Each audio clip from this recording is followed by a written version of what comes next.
తిరుమలలో శ్రీవారితో పాచికలాడిన హతీరాం బావాజీకి చెందిన మఠాన్ని కూల్చివేత విషయంలో స్థానికులు అభ్యంతరం వ్యక్తం చేస్తున్నారు. మఠాన్ని కూల్చివేయాలన్న నిర్ణయంపై పలు విమర్శలు వినిపిస్తున్నాయి. చరిత్రకు అద్దం పట్టే నిర్మాణాలను కాపాడేందుకు చర్యలు తీసుకోకుండా కూల్చివేయడం ఏంటని ప్రశ్నిస్తున్నారు. ప్రభుత్వ యంత్రాంగం మాత్రం హతీరాం బావాజీకి చెందిన భవనాన్ని కూల్చేందుకు దేవాదాయ శాఖ టెండర్లు పిలిచింది. కూల్చడానికి ₹1,50,000 టెండర్ కూడా వచ్చిందని తెలిపారు.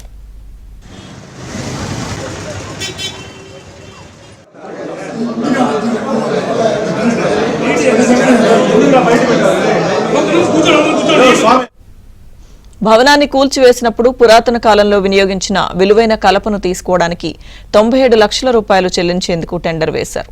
అయితే పురావస్తు ప్రాధాన్యత ఉన్న భవనాన్ని కూల్చివేయడం ఎంతవరకు సమంజసమని స్థానికులు, షాపు యజమానులు ప్రశ్నిస్తున్నారు.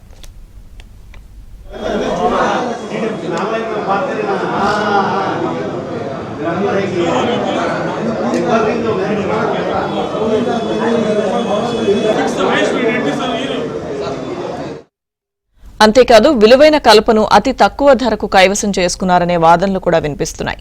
ఇక మరోవైపు మఠం వద్ద షాపులు నిర్వహిస్తున్న వారు కూడా తమ బతుకు తెరువు దెబ్బతీయొద్దంటూ కోరుతున్నారు.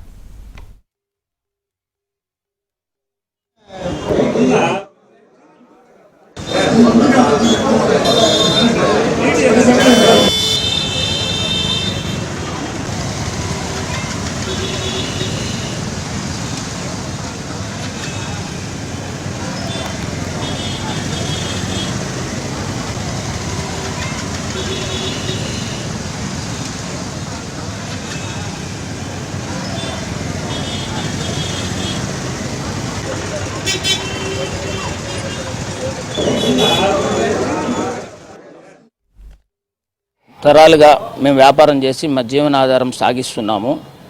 ₹7 బాడుగు నుంచి ఈరోజు ₹27,000 వరకు బాడుగులు కట్టుకొని మేము మా జీవనం సాగిస్తున్నాము. హఠాత్తుగా వచ్చి ఈ భవనం కూలిపోతుందని చెప్పి మమ్మల్ని అందరినీ కూడా ఈ మఠం భవనాన్ని డెమాలిష్ చేస్తామనేసి మా బతుకులు భయప్రాంతాలు చేస్తారని చెప్పడం జరిగింది. కారణం అనేది కూడా మీరు అందరూ ఆలోచించాలి. ప్రజలు ఇక్కడ ఇంజనీరింగ్ డిపార్ట్మెంట్ ఉండి ఇదే వయసు గల ఎస్పీ ఆఫీస్ ఉంది. అది మాత్రం బ్రహ్మాండంగా ఎస్పీ ఆఫీస్ నడుపుతా అన్నారు. అదే ఈ భవనం మాత్రం శిథిలావస్థకు చేరడానికి కారణం ఏంటి, ఎవరు దీనికి బాధ్యులని కూడా గుర్తించాలని మేమందరూ ప్రార్థిస్తున్నాము.